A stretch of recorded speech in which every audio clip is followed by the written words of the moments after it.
जय श्री राम। जय हिंदू राष्ट्र। ब्रजभूषण सैनी, राष्ट्रीय अध्यक्ष देवसेना।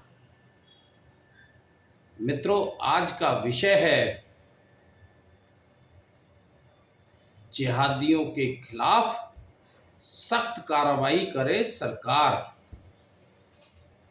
इस देश में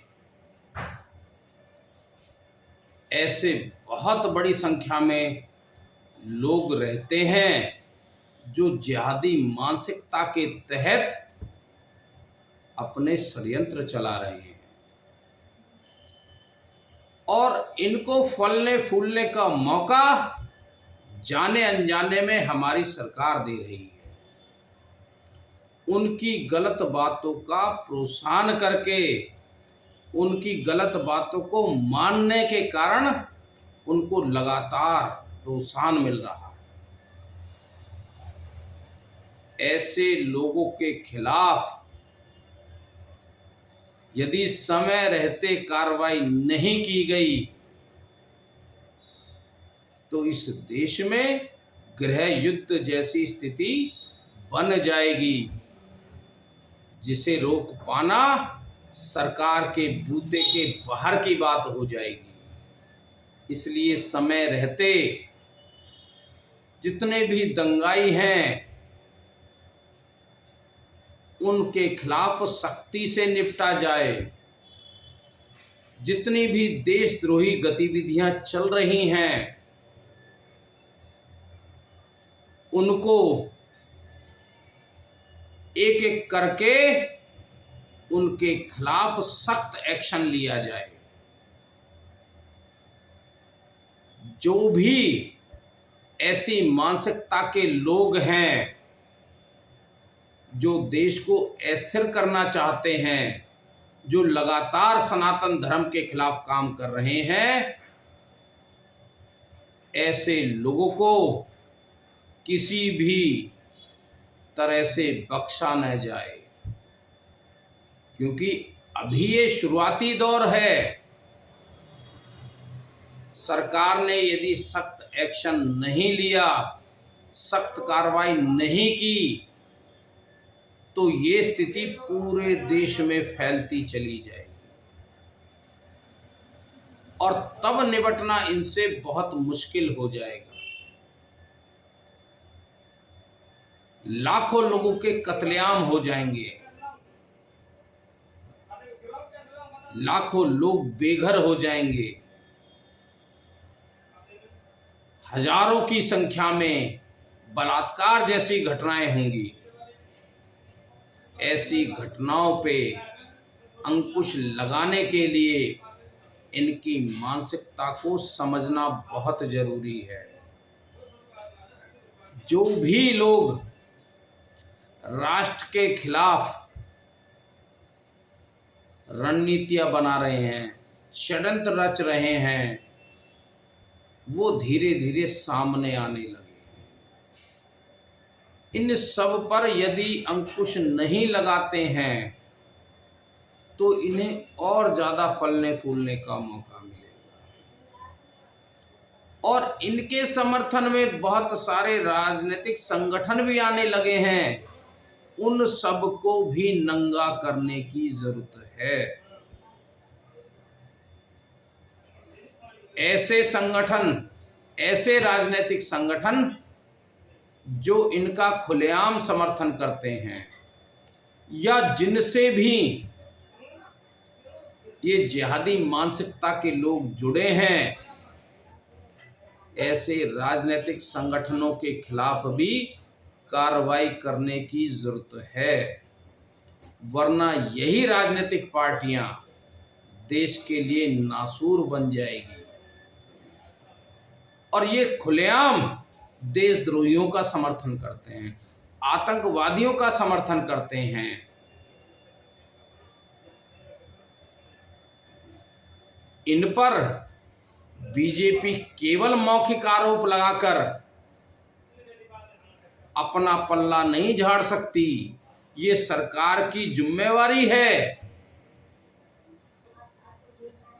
चाहे वो कांग्रेस पार्टी हो, चाहे समाजवादी पार्टी हो, चाहे तृणमूल कांग्रेस हो या आम आदमी पार्टी हो, इन पार्टियों में भी जो देशद्रोही जिहादी मानसिकता के लोग हैं उनके खिलाफ एक्शन लिया जाए,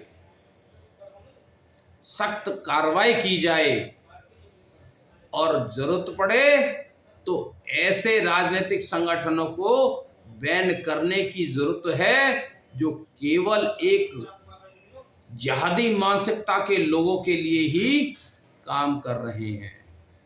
इन राजनीतिक पार्टियों के कारण ही आज देश में प्राय दंगे होते रहते हैं। एक योजनाबद्ध तरीके से स्थिर करने का प्रयास चल रहा है, वो बजाय इस देश के विकास की बात करें, देश को एक मॉडल प्रस्तुत करें, लेकिन वो केवल गलत लोगों को प्रोत्साहन देकर राजनीतिक सत्ता हासिल करना चाहते हैं और गलत लोगों को का समर्थन लेकर जिस तरह से पंजाब में हो रहा है,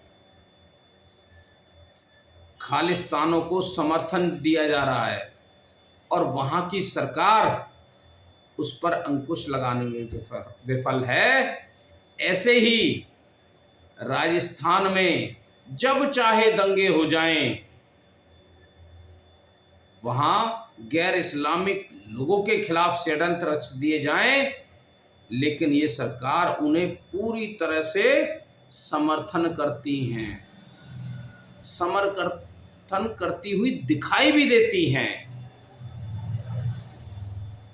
ऐसी सरकारों को बर्खास्त करने की जरूरत है। इसी तरह से बंगाल सरकार भी वहां रोहिंग्या और बांग्लादेशियों को बसाने में लगी हैं और वो उनको बसाने का काम बखूबी कर भी रही हैं। ऐसी सरकार देश के लिए बहुत घातक सिद्ध होगी। उनकी अपनी योजनाओं में, उनकी कार्यशैली से समझ में आता है कि वे जिहादियों के लिए कुछ भी कर सकती है, केवल उन्हें सत्ता प्राप्ति चाहिए। सत्ता को हासिल करने के लिए देशद्रोहियों के साथ, दंगाइयों के साथ मिलकर काम कर रही है। क्या केंद्र सरकार का ये कर्तव्य नहीं है कि समय रहते इन घटनाओं पे अंकुश लगाया जाए, इन षड्यंत्रों पर अंकुश लगाया जाए? बहुत सारी विदेशी ताकतें भी इन राजनीतिक पार्टियों के जरिए ही भारत को अस्थिर करने का प्रयास कर रही है, दंगा फैलाने का काम कर रही हैं। क्या ये भारत सरकार को समझने की जरूरत नहीं है? न केवल इन बातों को समझें, बल्कि ऐसे षड्यंत्रों पर रोक लगाने के लिए रणनीति के तहत कानूनी कार्रवाई करने की जरूरत है और ये सरकार का कर्तव्य है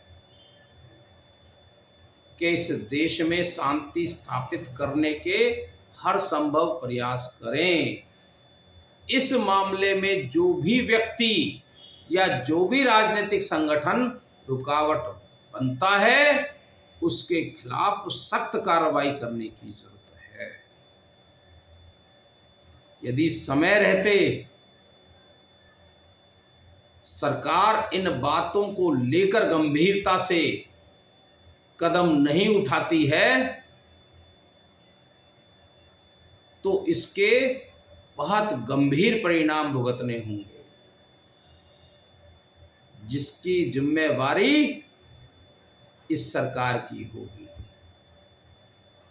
क्योंकि ये सरकार ये कहकर पल्ला नहीं झाड़ सकती, क्योंकि तुम्हारे पास सारी ताकतें हैं। सेना, पुलिस, इनका इस्तेमाल करके इन देशद्रोही जिहादी मानसिकता के लोगों पर एक्शन लेने की जरूरत है। और अभी तक जो लगा है, जो समझ में आ रहा है, एक तरह से सरकार इनको पाल रही है। जब एक्शन ही नहीं ले रही तो वो पल ही रहे हैं। एक्शन लेने की जरूरत है ना, तभी तो इन घटनाओं पर रोक लग पाएगी। क्या जब ही सरकार का फर्ज बनता है जब दंगे हो जाएं? दंगे होने से पहले ऐसी जिहादी मानसिकता के लोगों पर अंकुश लगाने की जरूरत है। और ये तो खुलेआम काम कर रहे हैं। कश्मीर में लोगों का नाम पूछकर उनकी हत्याएं हो रही हैं। बंगाल में केवल सनातन को मानने वाले लोगों को प्रताड़ित किया जा रहा है। इस देश में हिंदुओं की स्थिति बद से बदतर होती जा रही है। ना तो उनके पक्ष में सरकार खड़ी है और ना ही कोई विदेशी ताकत उनके पक्ष में बोलती है। और वो अपने ही स्तर पे इन देश विरोधी ताकतों का, इन जिहादी मानसिकताओं के लोगों का विरोध सह रहे हैं। सरकार का ये फर्ज बनता है कि समय रहते देशद्रोहियों के खिलाफ, जिहादियों के खिलाफ सख्त कार्रवाई करके इस भारत में शांति स्थापित की जाए। आपका बहुत बहुत धन्यवाद। जय हिंद, जय भारत, जय हिंदू राष्ट्र।